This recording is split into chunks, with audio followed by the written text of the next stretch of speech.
105 North Avenue.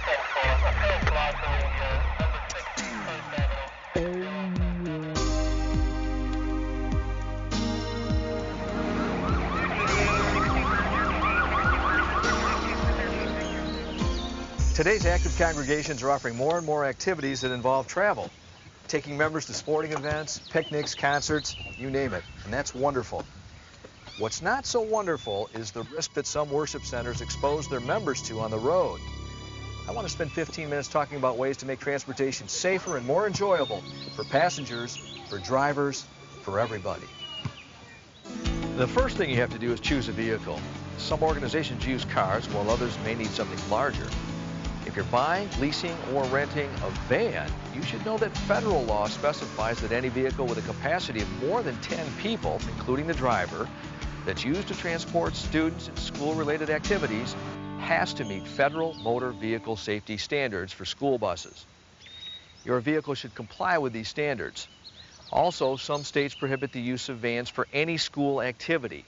Now, if you're in one of these states, you should not use a van. Another thing you need to know is that the National Highway Traffic Safety Administration has issued a rare consumer advisory for 15-passenger vans. They're 3 times more likely to roll over when carrying 10 or more passengers and should always be driven by experienced drivers. Contact the NHTSA or Church Mutual Insurance for more information about this. If you are using rented or borrowed vehicles, always make sure your volunteer drivers have personal insurance and that your worship center has hired and non-owned automobile insurance. No matter what kind of vehicle you're using, one of the best things you can do to prevent an accident is to inspect the vehicle thoroughly before you begin a trip. Start by looking underneath for any fluid leaks or any hanging or loose parts. Check the tailpipe and exhaust system and make sure the exhaust pipe extends to the rear bumper or beyond the side of the vehicle. Check the tires to make sure they're properly inflated. Many large van accidents start with tire blowouts. And make sure you see plenty of tread. Try placing a penny into the lowest tread groove with Lincoln's head upside down like you're seeing here. If you can see the top of his head, it's definitely time to replace that tire. More accurate measurement can be made with a tread depth gauge available at many auto parts stores. Now check that wheel lugs are secure and that none are missing. Now let's check under the hood. Make sure there are no loose or cracked wires, hoses, or belts. Check your washer fluid, your oil, your transmission, your power steering fluid, the coolant level. And if everything's in order, it's time to start up. Now listen for unusual engine noises. And check your horn.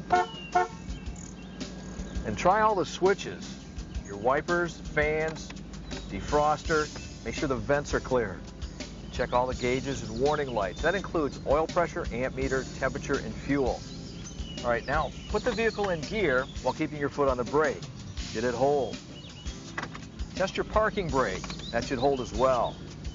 And if you can, have somebody stand outside and test the lights, the directionals, and the brake lights. Adjusting your side and rear view mirrors is very crucial to safe driving. Blind spots are very different in a van when compared to a car. So adjust your side view mirrors to see the side of the van at the edge of your mirrors. And adjust your rear view mirror to see as much as possible out of the back.